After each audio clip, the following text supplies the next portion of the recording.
Good morning, student. Let us continue our same chapter with the topic vegetative propagation, a method of sexual reproduction.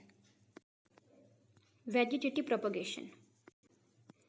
In vegetative propagation, new plants are obtained from old plant parts like stem, roots, and leaves.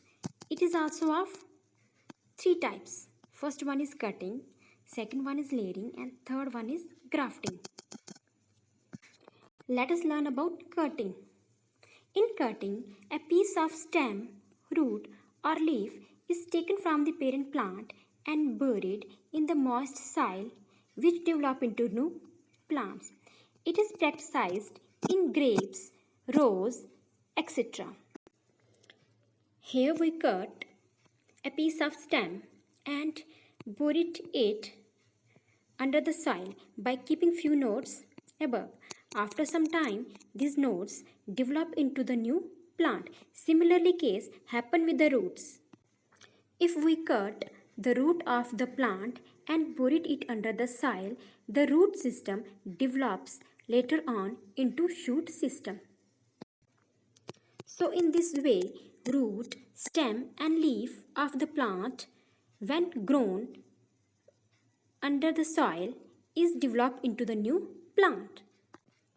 Next type of vegetative propagation is layering. It is the development of roots on the stem while it is still attached to the parent plant. It is also of two types, simple layering and compound layering. First one is simple layering.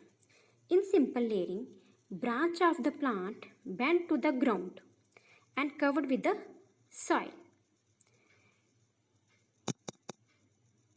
The part that is covered under the soil is developed into the roots.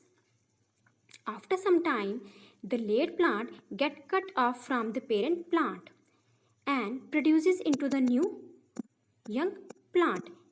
So this type of simple layering is practiced in jasmine plant. Next one is compound layering.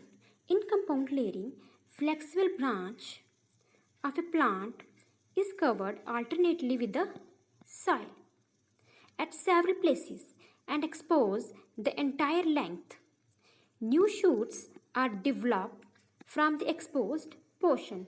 It is practiced in grapes. Last one is grafting. In grafting, two stems are taken. One stem having the roots.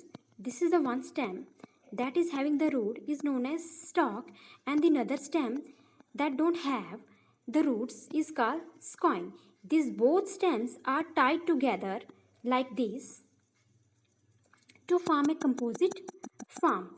After some time, this composite form develop into the full plant. It is practiced in roses and grapes. So finally, we have finished our topic types of sexual reproduction. I hope you understood it. Thank you.